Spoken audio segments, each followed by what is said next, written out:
Hello student, आज हम पढ़ने वाले हैं फॉर लूप और वाइल लूप। तो वाइल लूप का यूज कैसे करते हैं, फॉर लूप का यूज कैसे करते हैं हम पाइथन में, वो देखेंगे।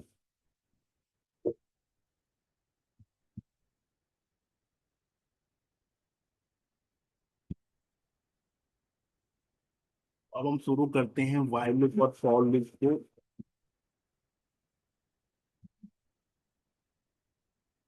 प्रोग्राम को देखते हैं। तो वाइल लूप कब यूज होता है? वाइल लूप कब यूज होता है जब हमें इनफाइनाइट लूप बनाना हो, या हमें ऐसा लूप बनाना हो जिसको मुझे कभी रोकना ना हो, या मुझे एक कंडीशन बेस लूपिंग को चलाना है।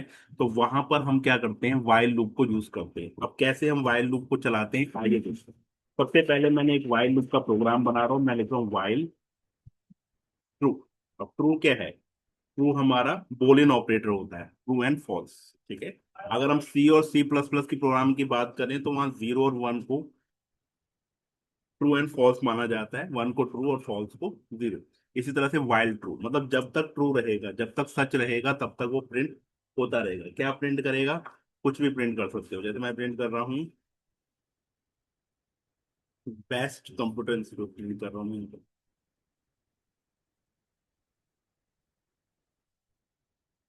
अब मैं इस प्रोग्राम को रन करता हूँ तो ये इनफाइनाइट लूप है, मतलब ये लूप चलता रहेगा जब तक सच है। जब तक सच है जब तक चलता रहेगा।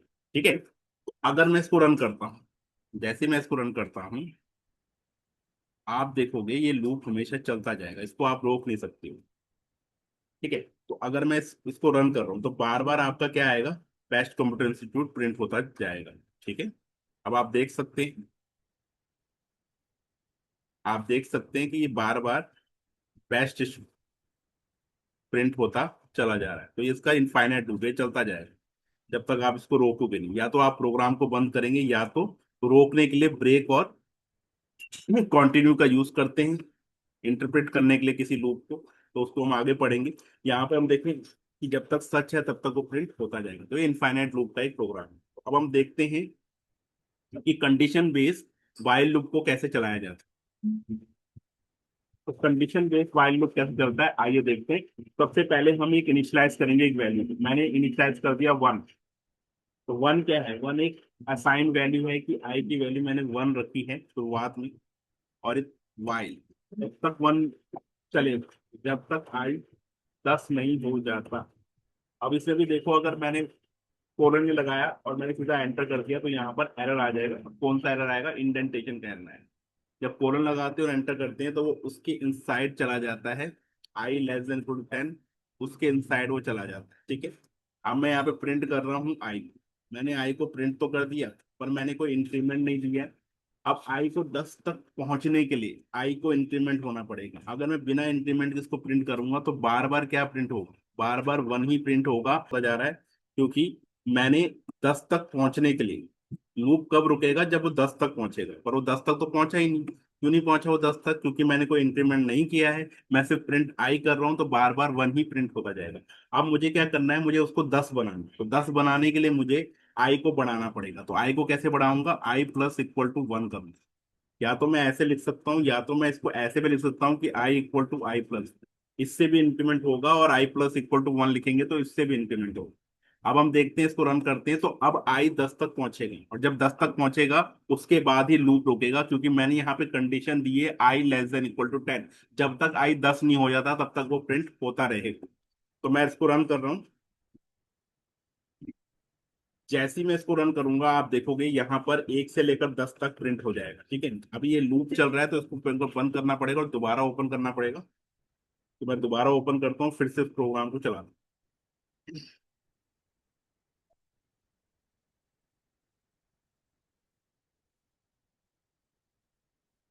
फिर से ओपन करता हूँ, फिर से मैं इसको रन करता हूँ यहाँ पर। तो यहाँ पर आप देखोगे आई क्या बनेगा? आई 10 बनेगा, और 10 तक बनने के लिए आई को आई में इंक्रीमेंट होना पड़ेगा। मैं इसको रन करता हूँ। जैसे ही मैं इसको रन करता हूँ आई 10 तक पहुंचेगा, तो 10 तक पहुंचने के लिए उसे इंक्रीमेंट होना पड़ेगा। तो इसीलिए मैंने क्या लगा दिया? आई प्लस इक्वल टू वन, यानी कि पहले वन होगा, फिर 10 होगा, फिर इस तरह से चलता जाएगा। तो अब मैं रन करके दिखाता हूँ आपको प्रोग्राम। फिर से एक बार रन करते हैं इसको।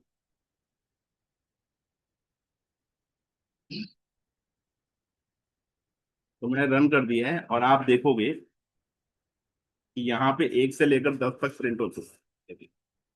1 से लेकर 10 तक क्या हो गया, ये प्रिंट हो गया। अब ये जो प्रिंट हुआ है ये आप लाइन बाय लाइन प्रिंट हो रहा है, मतलब हर एक लाइन में नंबर आ रहे हैं। पर मुझे एक ही लाइन में चाहिए।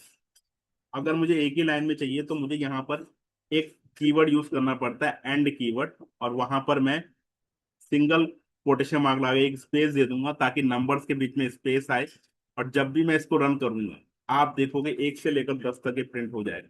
अब आपसे बोला जाता है कि भाई नेचुरल नंबर प्रिंट करें 1 से लेकर 100 तक, तो आप 10 को 100 बना दोगे तो 1 से लेकर 100 तक क्या हो जाएंगे, नेचुरल नंबर प्रिंट हो जाएंगे, मतलब 1 से शुरू होकर 100 तक प्रिंट हो जाएगा। अब आपको बोला जाता है कि इवन नंबर प्रिंट करिए, तो इवन नंबर प्रिंट करने के लिए क्या करना होगा। इवन नंबर प्रिंट करने के लिए आपको इवन से स्टार्ट करना पड़ेगा। पहला इवन नंबर कौन सा होता है, 2 होता है, 2 से स्टार्ट किया और फिर i+=2 कर दिया। जैसे ही हमने i+=2 कर दिया तो दो दो का इंक्रीमेंट होगा। अब आप दो दो का इंक्रीमेंट कर रहे हो और 100 तक पहुंचा रहे हो तो आपको सारे इवन नंबर यहाँ पर मिल जाएंगे। इसी तरह से अगर आपको ऑड नंबर चाहिए, आपको ऑड नंबर प्रिंट कराना है, आपने इवन नंबर तो प्रिंट करा दिया, पर अगर आपको ऑड नंबर प्रिंट कराना है तो ऑड नंबर प्रिंट कराने के लिए आप क्या करेंगे, आप ऑड से स्टार्ट करेंगे और फिर i+=2 करना है। तो जब हम इसको रन करेंगे तो आप देखोगे 1 3 ये सब आपका प्रिंट हो जाएगा।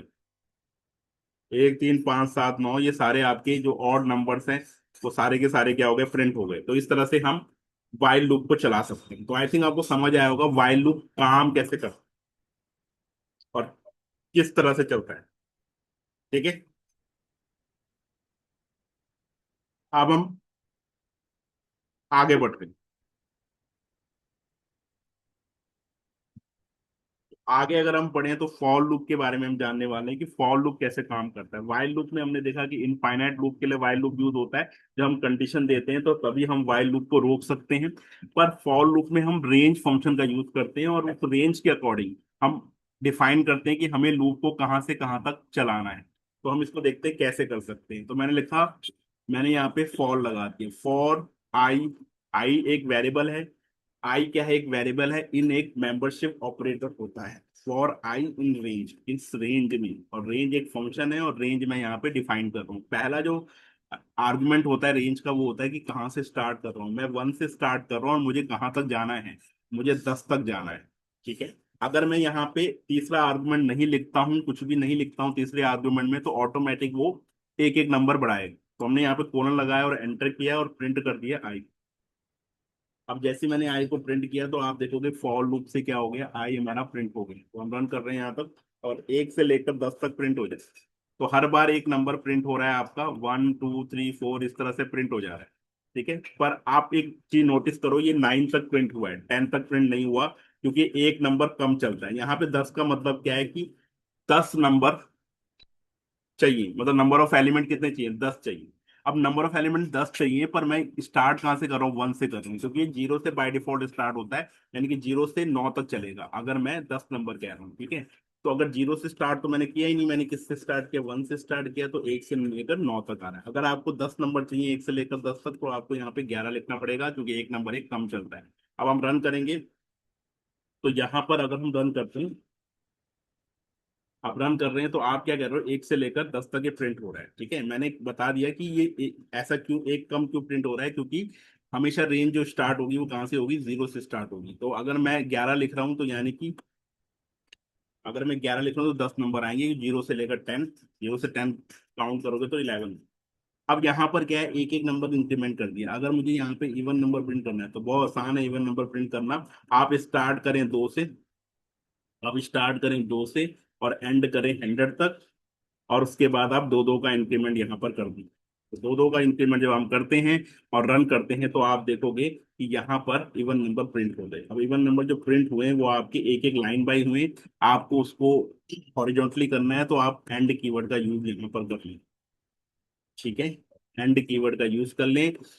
अब मैं इसको रन करता हूँ, जैसे ही मैं इसको रन करता हूँ तो आप देखोगे यहाँ पर ये ऑटोमेटिक आ चुके हैं। ये देखिए इवन नंबर प्रिंट हो चुके हैं 98 तक। ठीक है, तो आपको समझ आ गया किस तरह से ये प्रिंट हो गया। अब देखो यहाँ पर भी एक चीज नोटिस है, 98 तक ही आया है, ये 100 तक नहीं गया है, क्योंकि मैंने वहां पे 100 लिखा था। अब मुझे अगर मुझे 100 तक चाहिए तो मुझे यहाँ पे 101 लगाना है, यानी कि 100 वाला इवन नंबर भी यहाँ पर प्रिंट होगा। तो जैसे मैं रन करता हूँ तो आप देखोगे 100 वाला इवन नंबर भी प्रिंट हो चुका है। ये देखिए इस तरह से। आगे बढ़ते हैं, अगला जो है आपका, ये तो हमने समझ लिया कि फॉर लूप यूज कैसे करता है और कैसे वो रेंज में काम करता है। पर अगर हम ऑड नंबर प्रिंट करना चाहते हैं तो हम स्टार्टिंग कहाँ से करेंगे, 1 से करेंगे, और इंक्रीमेंट कितना करेंगे, 2 से करेंगे, 1 3 5 7, इस तरह से आपका इवन नंबर प्रिंट होता जाएगा। अब मैं फिर से रन करता हूँ और देखता हूँ इवन नंबर कितना प्रिंट होता है। मैंने फिर से रन किया और यहाँ पर अगर हम देखें तो 1 3 5 7 पूरा 99 तक ये आपका ऑड नंबर प्रिंट होता चला जा रहा है। तो ये होता है हमारा फॉर लूप। ठीक है, यानी कि फॉर स्टेटमेंट कैसे यूज होता है, इनको हम कंट्रोल स्टेटमेंट कहते हैं। फॉर एंड व्हाइल लूप को हम क्या कहते हैं, कंट्रोल स्टेटमेंट कहते हैं। तो उन्हीं को हमने यहाँ पे देखा कि किस तरह से हम अपने प्रोग्राम को रिपीटेड वे में, अगर मुझे कुछ भी रिपीट करना है तो मैं लूपिंग का यूज करूँ। मुझे एक चीज 10 बार चाहिए तो मैं लूपिंग का यूज करूंगा, मुझे एक चीज 100 बार चाहिए तो मैं लूपिंग का यूज करूंगा। ठीक है, तो उसके लिए हमें वाइल लूप और फॉर लूप का यूज करना पड़ता है। वाइल लूप का यूज क्यों करते हैं, जब हमें इनफाइनाइट लूप चाहिए होता है, जब हमें बार बार उसको रिपीट करना हो बिना कंडीशन के। फॉर लूप का यूज कब होगा, जब हमें डेफिनाइट लूप चाहिए। डेफिनाइट लूप का मतलब होता है एक डिफाइंड वैल्यू है कि मुझे 1 से लेकर 100 तक प्रिंट करना है, या 1 से लेकर 100 तक मुझे लूप चलाना है, तो उतने तक वो लूप चलेगा। और इसके लिए हम कौन सा फंक्शन यूज करते हैं, रेंज फंक्शन का इस्तेमाल करते हैं। ठीक है, तो आई थिंक आपको समझ आया होगा कि लूपिंग का यूज कैसे करते हैं पाइथन में। ठीक है, अगर आपको समझ आया है तो वीडियो को लाइक शेयर और सब्सक्राइब जरूर करें। Thank you so much.